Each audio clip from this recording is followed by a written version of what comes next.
absolute cinema. Hey, what's going on, guys? It's Kevin Zwicker from Fast Count coming at you. Before I get into this video, please remember to hit that like button and subscribe. A lot of times when WWE speak about their products, we hear a lot of different times from guys like Michael Cole or Triple H or Bruce Pritchard that they don't consider themselves a wrestling company. They consider themselves an entertainment company. They don't consider themselves writers or bookers. They consider themselves more so as storytellers, right? And a lot of times AEW gets criticized for having too much wrestling and not enough storytelling. And nights like tonight and segments like we saw tonight between Jon Moxley and Darby Allin really pushes back on that narrative. If you saw what went down on Dynamite tonight, you saw a very similar scene that very much so gave you the vibes of that interrogation scene between the Joker and Batman in The Dark Knight, my all-time personal favorite movie, or that scene in Heat between De Niro and Pacino where they are sitting in the booth in the diner.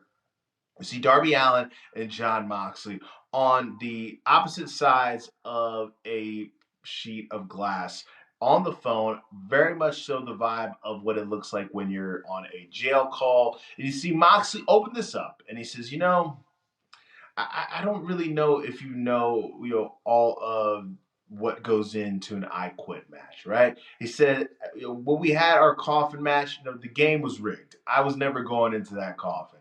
And the game is rigged here, but you're not going to quit.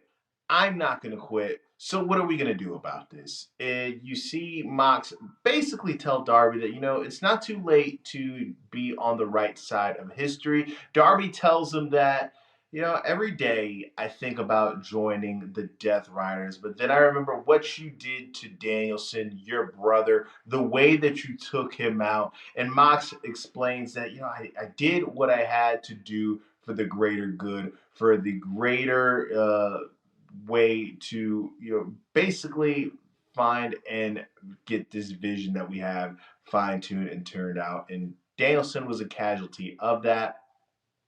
Mox and Darby go back and forth. Darby brings up the fact that when he was on Mount Everest, how he planted the flag on top of the mountain, how his match against Jon Moxley, he plans to do the same thing. That this match is basically for AEW. And what's so interesting about all of this is Hangman Adam Page, during his feud against MJF talked a lot about how Hangman Page views himself as the main character of AEW, but it really feels as if coming out of All In that ever since we saw that big time moment where Hangman was coronated with the AEW title, it still feels as if this is the Jon Moxley show.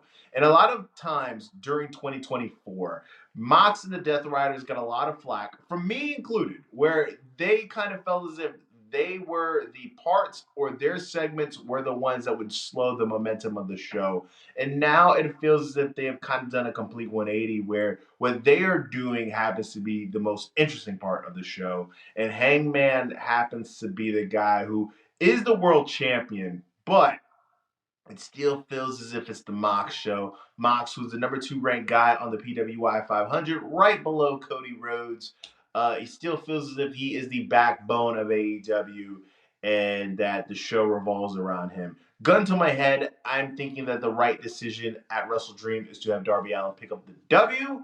I think that there's more interesting ways that would be, or more interesting things that would come out of a Jon Moxley saying, I quit in that match. You can see more cracks appear with the Death Riders. Are they not certain that this is the guy who is going to lead us? That could potentially lead to a Jon Moxley face turn and a new leader, maybe Wheeler Yuta or somebody brand new take the helm of the Death Riders. I think there's more intrigue in what goes down between them. If Jon Moxley says I quit, then continuing on if we see Darby Allin say I quit. But let me know what you guys think in the comments section.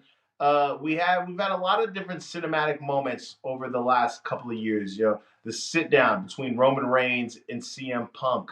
That moment where we saw Roman Reigns and Cody Rhodes standing on the 50-yard line right in the middle of the Georgia Tech football field. And I feel like now this segment between Jon Moxley and Darby Allin joins those segments. But let me know what you guys think in the comment section. Please remember to hit that like button and subscribe. I am Kevin Zwicker. I'm out.